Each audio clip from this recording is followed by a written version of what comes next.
May Day మనం చేసుకుంటున్నప్పుడు అలా ఎందుకు మేడే చేసుకుంటున్నాం అంటే మనందరం కూడా చెప్తాం. ప్రపంచంలో 8 గంటల పని విధానం తీసుకొచ్చింది. అనేక పోరాటాలు చేసి త్యాగాలు చేసి ఆ మేడేనే కాబట్టి దాని సందర్భంగానే మనం మేడే రోజు చేసుకుంటాం. ప్రపంచవ్యాప్తంగా ఇక్కడ ఒక్కదే కాదు, కమ్యూనిస్టు పార్టీలు ఉన్న దగ్గర, క్యాపిటలిస్టు పార్టీలు ఉన్న దగ్గర అందరూ కూడా కార్మికులు ఉత్సవంగా చేసుకునేది మేడే. 8 గంటలు మాత్రమే పనిచేయాలని చెప్పేసి హక్కు సాధించుకున్న దినంగా మనం మేడేని చేసుకుంటూ ఉంటాం. ఆ మేడే సందర్భంగా మనకుండే ఇబ్బందులను కూడా ఆ ప్రభుత్వాల ముందు పెట్టడానికి, ఒక నిర్ణయం తీసుకోవడానికి, పాత వాటిని సమీక్ష చేసుకోవడానికి కూడా ఈ మేడేని ఉపయోగించుకుంటాం. ఇవాళ ఇప్పుడే అన్ని రంగాలు చెప్పారు. చాలా పెద్ద ఉద్యోగాలు, పెద్ద అంటే జీతాలు ఉండి అయినా కూడా తమ యొక్క హక్కులు సాధించడం కోసం పబ్లిక్ రంగ సంస్థలు కానీ, గవర్నమెంట్ సంస్థలు కానీ, కేంద్ర రాష్ట్ర ప్రభుత్వాల్లో ఉండే వాళ్లకు పెద్దగా మన యొక్క సంఘం యొక్క పని పడదు. వాళ్ళు సంఘటితంగా ఉంటారు, వాళ్ళు రిప్రజెంట్ చేసుకునే శక్తి ఉంటుంది.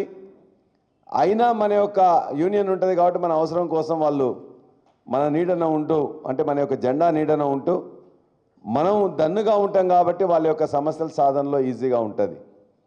కాబట్టి వాళ్ళందరికీ పెద్దగా బీఆర్టీయూ అనేది అవసరం అనేది తక్కువనే ఉంటుంది. నేను అనుకునేది వాళ్ళ సంఘం లీడరే వాళ్ళ యొక్క బీఆర్టీకి పేరు మీద వాళ్ళు గెలిచి ఉండొచ్చు, కానీ వాళ్ళకు వాళ్ళు ఈ రాష్ట్ర పార్టీ నుంచి కానీ రాష్ట్ర సంఘం నుంచి కాకుండా వాళ్ళకు వాళ్ళే బలోపేతమైనగా ఉంటారు. అదేవిధంగా రాష్ట్ర సంఘాలు ఎవరైతే ఉన్నాయో మన యొక్క ఉద్యోగ సంఘాలు కానీ వాళ్ళందరికీ కూడా వాళ్ళ శక్తి ఉంటుంది. వాళ్ళు ఏంటంటే అవసరం అనుకుంటే టీచర్ల సంఘాలు కానీ మిగతా వాళ్ళు కానీ కొంతమేర మనతో పాటు కలిసి వస్తుంటారు. వాళ్ళ అవసరం ఉన్నప్పుడు లేకపోతే కలిసి వస్తుంటారు, అవసరం లేనప్పుడు మన వదిలిపెడుతుంటారు. ప్రభుత్వ సంఘాలు వాళ్ళ గురించి కూడా మనం పెద్దగా పట్టించుకోవాల్సిన అవసరం లేదు. ఎందుకంటే వాళ్ళు మీకు తెలిసి వాళ్ళ 18 నెలల క్రితం కసిగా మనతోనేదో మనం నష్టం చేసినట్టు ప్రభుత్వ సంఘాలు కానీ అదేవిధంగా టీచర్ల సంఘాలు కానీ మనకు అండగా లేరు. ఈసారి ఎలక్షన్లో తెలంగాణ ఉద్యమంలో ఉన్నారు, తెలంగాణ ఉద్యమం వచ్చినప్పుడు కూడా ఉన్నారు, కానీ ఆ తర్వాత మనం చాలా వాళ్ళకి చేసినాం. ఈ దేశంలో ఎక్కడా లేని విధంగా పీఆర్సీలు 2 సార్లు ఇచ్చినాం. 73% పీఆర్సీ ఇచ్చిన చరిత్ర ఎవరికి లేదు. కేసీఆర్ గారి ప్రభుత్వమే దేశంలో ఉండే 29 రాష్ట్రాల్లో ప్రభుత్వ ఉద్యోగుల జీతభత్యాలు ఎక్కడ ఎక్కువ అంటే తెలంగాణలోనే. ఎవరిచ్చిందంటే కేసీఆర్ గారే. తెలంగాణ ఇంక్రిమెంట్ ఇచ్చినాం, చాలామందికి హెల్త్ కార్డు ఇచ్చినాం, ఐఆర్ కూడా ఇచ్చినాం. లేటెస్ట్గా పీఆర్సీ కమిటీ చేసినాం. కొద్దిగా డిఏలు లేట్ అయినందుకు కోవిడ్ తదనంతరం జరిగిన ఇబ్బందుల వల్ల మిగతా రంగాలకు ఎక్కువగా జీతాలు మిగతా అని కూడా టైంకి ఇవ్వాల్సి వచ్చి రావడం వల్ల ఇక్కడ కొద్దిగా జీతం ఇవ్వడం లేట్ అయినందుకు జీతం లేటుకి ఇస్తామని చెప్పేసి మన అందరి మీద దుష్ప్రచారం చేసిండ్రు. ఇప్పుడు 5 డిఏలు రాకున్నా నోరు మూసుకొని కూర్చున్నారు. 5 డిఏలు రాకున్నా, పీఆర్సీ ఊసెత్తకున్నా, రోజుకోరిని ఏసీబీలో బొక్కలు వేస్తున్నా, అన్ని నవరంధ్రాలు మూసుకొని కూర్చున్నారు ఇవాళ ఉన్న ఇక్కడ ఉన్న గవర్నమెంట్ ఉద్యోగస్తులు. మరి వారి విజ్ఞతకే వదిలిపెడదాం. ఎందుకు కేసీఆర్ గారు ఎక్కువ జీతం ఇస్తే ఎందుకు నచ్చలేదు? ఎందుకు ఏ నెల జీతం ఇవ్వకుండా లేము? 5వ తారీఖు కాకపోతే 6వ తారీఖు 7వ తారీఖు కోవిడ్ తర్వాత వచ్చిన పరిణామాలలో అంత చేసినాం తప్ప తెలంగాణ ఇంక్రిమెంట్ ఇచ్చి అత్యంత ఎక్కువగా పీఆర్సీ ఇచ్చి పీఆర్సీ కోసం కమిటీ చేసి ఐఆర్ ఇచ్చి కొద్దిగా లేట్ జీతం ఇచ్చినందుకు డిఏ లేదో 2ో 3ో రాలేదని చెప్పేసి లేటుగా అయిందని చెప్పేసి ఈ ప్రభుత్వం వద్దు, మాకు వేరే ప్రభుత్వం తీసుకొద్దాం అనుకున్నారు. 18 నెలలు అయింది. వాళ్ళని పిలిచిన వాళ్ళు లేడు, మాట్లాడిన వాళ్ళు లేడు. ఎప్పుడైనా ఉన్నట్లయితే మేము చేస్తామని చెప్పేసి అంటాం, కానీ మాట్లాడిన వాళ్ళు లేరు. 5 డిఏలు మేనిఫెస్టోలో పెట్టుకున్నారు, ఎప్పటి డిఏ అప్పుడే ఇస్తామని చెప్పి. దాని గురించి కూడా మాట్లాడటం లేరు. వాళ్ళకి రావాల్సిన వాళ్ళ రిటైర్మెంట్ అయిన ఎంప్లాయీస్ ఉంటే వాళ్ళకి ఒక్కొక్కరికి 50 లక్షలు 60 లక్షలు వస్తాయి.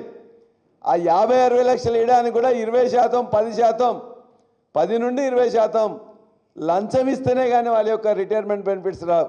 అది వాళ్ళ యొక్క దుస్థితి.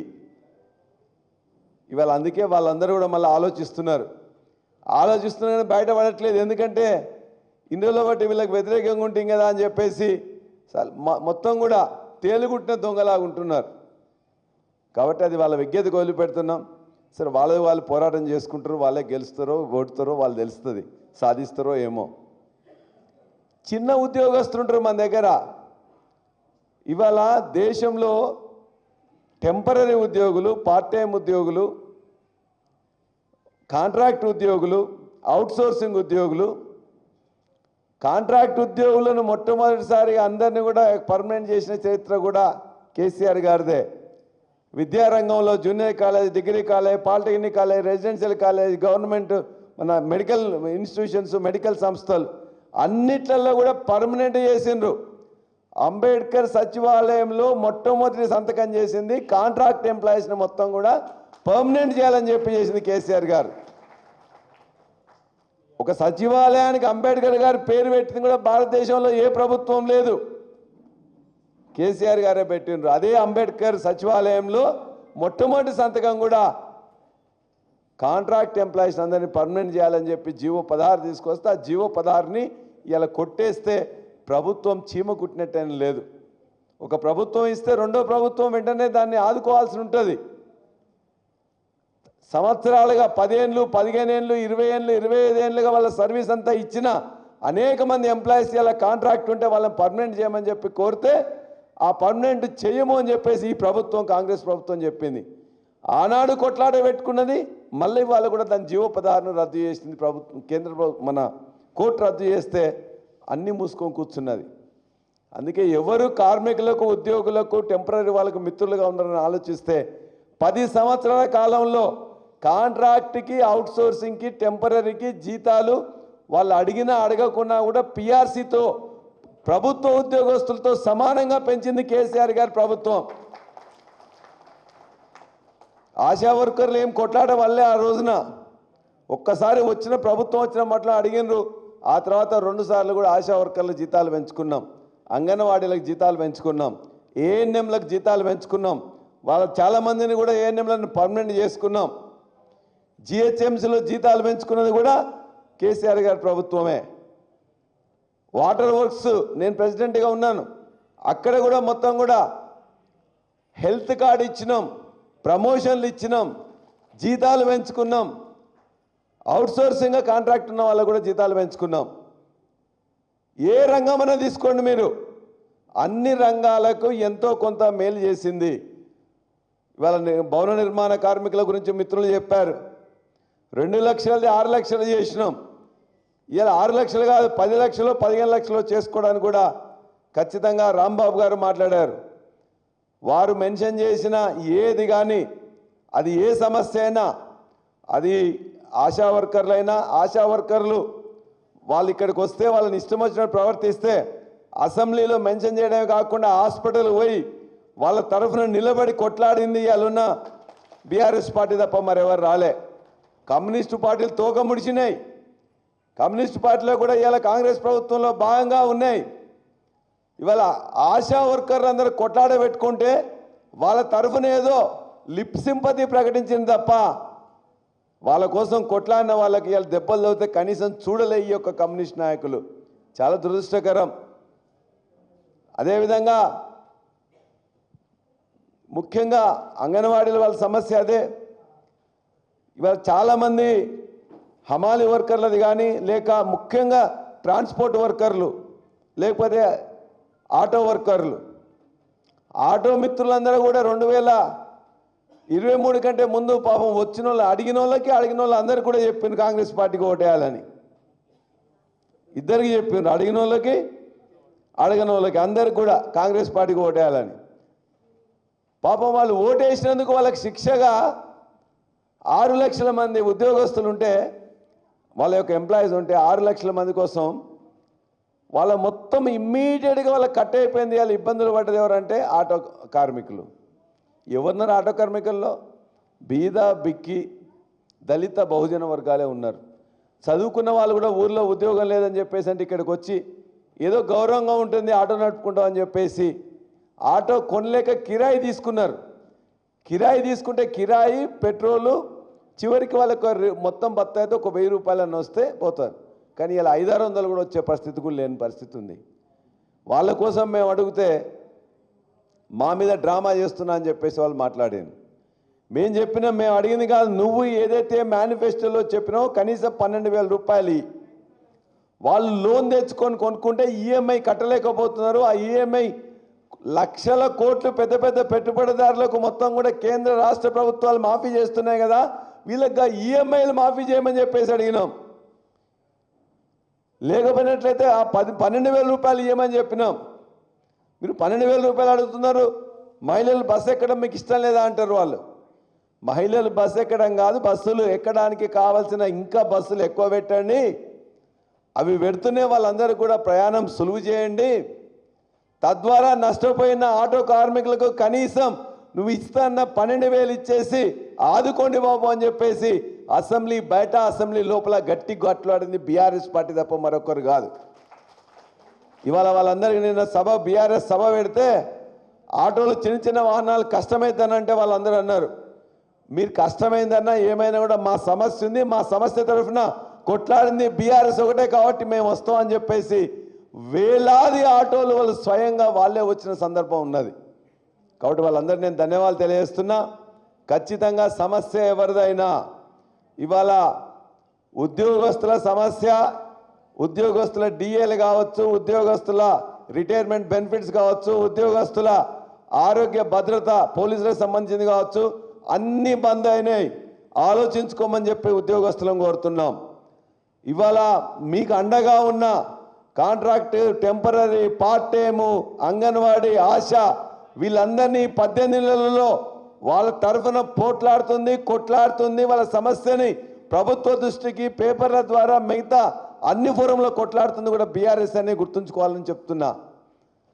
ఎవరికైతే ఇబ్బంది ఉందో, ఎవరికైతే కష్టం ఉందో, ఎవరికైతే పోరాటం చేయాల్సిన అవసరం ఉందో ఆ పోరాటాన్ని చేస్తున్నది బీఆర్టీ తప్ప మరొకటి కాదు. ఈ రాష్ట్రంలో కమ్యూనిస్టు సంఘాలు కాదు, మరెవరు కాదు.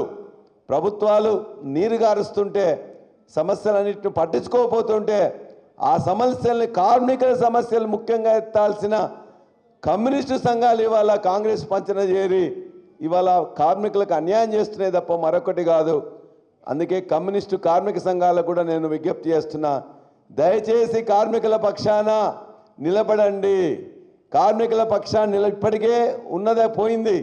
ఆ కార్మికుల తరఫున కూడా మీరు చిచ్చు పెట్టి ఆ కార్మికుల తరఫున పోరాడుతున్న బీఆర్టీని లేదా ఇంకెవరినో వీక్ చేస్తే పోరాటాలు వీక్ అయితే తప్ప మీ సంఘం సాధించేది ఏం లేదు కూడా అని చెప్పేసి కమ్యూనిస్టు సంఘాలను కూడా నేను కోరుతా ఉన్నా.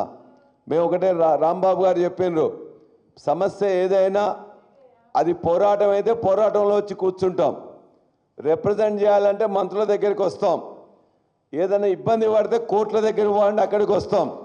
ఎక్కడైనా బీఆర్ఎస్ భారత రాష్ట్ర సమితి మొత్తం కూడా ఈ రాష్ట్రంలో ఉండే 1 కోటికి పైన ఉన్న కార్మికుల సంక్షేమానికి కట్టుబడి ఉన్నది. 10 ఏళ్లలో వాళ్ళ యొక్క సంక్షేమంలో ఎంతో కొంత మెరుగుపరిచింది, జీతభత్యాలు పెంచింది, ప్రమోషన్లు ఇచ్చింది, కొన్ని పర్మనెంట్ చేసింది, కొన్ని రెగ్యులరైజ్ చేసింది. అది ఎలక్ట్రిసిటీ డిపార్ట్మెంట్ అయినా 25,000 మందిని రెగ్యులరైజ్ చేసినాం. ప్రభుత్వ ఉద్యోగాలు ఇచ్చింది కూడా 1,60,000 మందిని ఇచ్చింది బీఆర్ఎస్ ప్రభుత్వమే. ఇవాళ కాంగ్రెస్ ప్రభుత్వం ఇచ్చిన 50,000 ఉద్యోగాలు నోటిఫికేషన్ ఇచ్చి పరీక్షలు పెట్టి కండక్ట్ చేసి ఇంటర్వ్యూలు చేసి ఒక లెటర్ ఇవ్వడానికి మాత్రమే ఆ రోజున్న కోర్టులనో లేకపోతే ఎలక్షన్ నోటిఫికేషన్ వస్తే ఆగింది తప్ప ఇప్పుడు కాంగ్రెస్ ప్రభుత్వం చెప్పుకుంటున్న 50,000 ఉద్యోగాలకి అన్నీ కూడా చేసింది బీఆర్ఎస్ ప్రభుత్వం తప్ప మరొకటి కాదు. ఈ 17 నెలల్లో ఈ కాంగ్రెస్ ప్రభుత్వం ఒక్క నోటిఫికేషన్ కూడా ఇవ్వలే, ఒక్క నోటిఫికేషన్ ఇవ్వలే. వాళ్ళు చేసిన టీచర్ రిక్రూట్మెంట్కు మనం ఇచ్చిందా అని కొద్దిగా మాడిఫై చేసింది తప్ప కొత్తగా కండక్ట్ చేసి కొత్తగా చేసింది ఏం లేదు. అన్ని ఉద్యోగాలకు నోటిఫికేషన్లు మనమే ఇచ్చినాం. ఉద్యోగాలని అన్నిటినీ తయారు చేసిన తర్వాత ఉన్నదాన్ని ఇచ్చి వాళ్ళు రోజుకోసారి ఫోటోలు వేసుకుంటా ఉన్నారు. చివరిగా ఒక మాట మేము చెప్తున్నా, చెప్పి బంద్ చేస్తా. వాళ్ళు ఎంత అడ్వర్టైజ్మెంట్ ఎట్లా ఉందంటే ఒక 20 మందికి సివిల్ సర్వీసెస్లో సహాయం చేద్దామని చెప్పేసి ఒక 1,00,000 రూపాయల స్కీమ్ ఒకటి పెట్టాను. ఒక 20 మందికి సహాయం చేసిండ్రు. 20 మందికి సహాయం చేసి దాన్ని ఆర్భాటంగా దాన్ని ఓపెనింగ్ చేసి ఆ 20 మందికి సహాయం చేసిన 20 లక్షల కోసం 20 కోట్ల రూపాయల అడ్వర్టైజ్మెంట్ ఇచ్చాను. 20 కోట్ల రూపాయల అడ్వర్టైజ్మెంట్ ఇచ్చాను. అంటే నువ్వు ఏం చేస్తున్నావు ఈ ప్రభుత్వం? దయచేసి దృష్టిలో పెట్టుకోండి. అదేవిధంగా ఆరోగ్యశ్రీ కింద ఆరోగ్యశ్రీని 5 లక్షల నుంచి వెళ్ళి 10 లక్షలు చేస్తున్నామని గొప్పగా చెప్పాను. 5 లక్షల నుండి 10 లక్షలు మనం అనేకం చేసినాం, చెప్పుకోలే. కానీ 5 లక్షల నుండి 10 లక్షలు చేస్తామని వాళ్ళ అడ్వర్టైజ్మెంటు ఖర్చు పెట్టింది 15 కోట్ల రూపాయలు, అడ్వర్టైజ్మెంట్ ఇచ్చింది 60 కోట్ల రూపాయలు. అంటే వాళ్ళు చేసింది చారానా, చెప్పేది బారానా. ఇంతకుముందు ఏదో ఉంటుంది కదా, దాని చారానా కోడికి బారానా మసాలా అని చెప్పేసి, ఆ విధంగా ఈ ప్రభుత్వం ఉన్నది. పైసలు ఉన్న వాటిని వృధా చేయడము, పైసలు మిగతా తీసుకురాలేకపోని అసమర్థత, ఇది ఇలా కాంగ్రెస్ ప్రభుత్వం ఉంది. కాబట్టి కాంగ్రెస్ ప్రభుత్వం మీద భవిష్యత్తులో మనం పోరాటం చేయకపోతే మన సమస్యలు సాల్వ్ కావు. అది బీఆర్టీయూ పేరు మీదనే సాధ్యమవుతుంది. ఇవాళ నిఖరంగా బీఆర్ఎస్ పార్టీ ఎట్లయితే ప్రతిపక్షంలో ఉండి కొట్లాడుతుందో, ఇవాళ మీ యొక్క సమస్యల్ని అర్థం చేసుకొని, మీ సమస్యలు అన్నీ తెలుసు, మీ సమస్యను అర్థం చేసుకోవడానికో మళ్ళీ 2 రోజులు అవసరం లే, అన్ని సమస్యలు తెలుసు. ఆ సమస్యలు ఎంతో కొంత సాధించుకున్నాం. మరలా మిగతా సమస్యల సాధన కోసం బీఆర్టీయూ నాయకత్వాన్ని పోరాటం చేద్దాం. ఆ బీఆర్టీయూకు బీఆర్ఎస్ పార్టీగా నేను మొత్తం నాయకత్వం కూడా ఖచ్చితంగా కేసీఆర్ గారు, కేటీఆర్ గారు, హరీష్ రావు గారు, చారి గారు, కవితక్క గారు, అందరూ ఎవరెవరైతే ఏ సంఘాలు ఉన్నారో అన్ని సంఘాలకు సంబంధించి కూడా మీ యొక్క ఎప్పటికీ మీతో పాటే ఉంటాం. మేడే సందర్భంగా మీ అందరికీ హామీ ఇస్తున్నాం. భవిష్యత్తులో జరిగే పోరాటాలకు మద్దతుగా, మీ సమస్యల సాధన దిశగా మీ వెంటనే మీతో పాటు మేము ఉంటామని చెప్పేసి హామీ ఇస్తూ, జై బీఆర్టీయూ, జై తెలంగాణ, జై కేసీఆర్.